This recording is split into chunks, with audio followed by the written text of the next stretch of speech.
Sta suscitando forti lamentele il neocentro Covid installato nella nostra città presso l'ospedale San Giovanni di Dio. Una lettera di protesta è stata fatta anche dai sindaci della nostra provincia, contrari sia a quello di Agrigento che a quello di Sciacca. Oggi arriva l'appello del sindacato CISL, che definisce come irresponsabile la scelta, lanciando anche una petizione popolare di raccolta firme contro il centro. Ma la CISL FP su questa cosa ha fatto diverse denunce e interventi presso la prefettura, presso l'assessorato alla sanità, presso il presidente della regione e presso i dirigenti della stessa ASP. Noi non possiamo mai condividere delle scelte scellerate, perché queste sono scelte scellerate in quanto non si prende esempio dell'esperienza avuta al nord, negli ospedali del nord, nel bergamasco, nel milanese, dove hanno fatto queste scelte di aprire i centri Covid all'interno degli ospedali e lì sono praticamente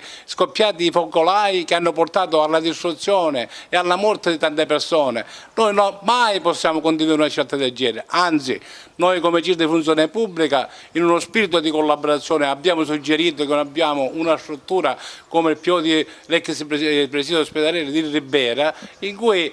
oggi opera solo una chirurgia che fa solo gli interventi urgenti, opera lì una medicina che hanno pochi posti letto e un intervento che si fa a pronto soccorso e finì. Abbiamo un casino di reparti liberi in cui noi possiamo veramente andare a fare un genno Covid, ma non solo, ma abbiamo due sale operatori, di cui una che è l'ultima che l'aveva inaugurata il dottore Ficarra, che è di eccellenza veramente, in cui lì si può fare il centro Covid, ma come noi pure abbiamo suggerito